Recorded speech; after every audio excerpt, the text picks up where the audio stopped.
നമ്മുടെ ഇന്നത്തെ video shoulder എങ്ങനെ ശരിയായി അളവെടുക്കുക എന്നുള്ളതാണ്. നമ്മുടെ ഷോൾഡറിൻ്റെ രണ്ട് സൈഡിലായിട്ട് ഓരോ എല്ലുകളുണ്ടാവും. ആ എല്ലിൻ്റെ ഒരു സൈഡിൽ നിന്ന് ഇപ്പുറത്തെ എല്ല് വരെയാണ് നമ്മൾ അളവെടുക്കേണ്ടത്. നമ്മൾ ഇപ്പോൾ ഈ ബോഡീൻ്റെ ഷോൾഡർ നമുക്ക് കിട്ടിയേക്കുന്നത് എത്രയാണ്? 12 ആണ്. 12 വെച്ചിട്ട് നമ്മളെങ്ങനെ വെട്ടുമ്പം ഷോൾഡർ കണക്കാക്കണം എന്നാണ് ഞാൻ പറയുന്നത്. ഈ ഷോൾഡർ നമുക്ക് കിട്ടിയേക്കുന്ന 12 ആണ്.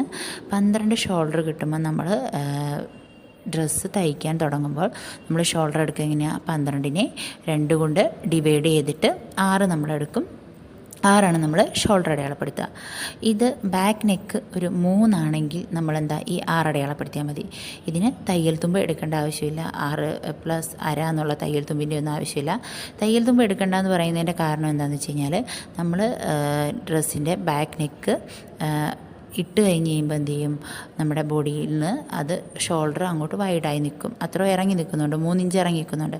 അപ്പോൾ നമ്മുടെ ഷോൾഡറിൻ്റെ അവിടെ കറക്റ്റായിട്ട് നിൽക്കും. ഇത് നമ്മൾ തയ്യൽ തുമ്പ് ഇട്ട് കഴിഞ്ഞാൽ എന്താണ്? ഷോൾഡർ നമുക്ക് കൂടുതലായിട്ട് ഇറങ്ങിപ്പോകും.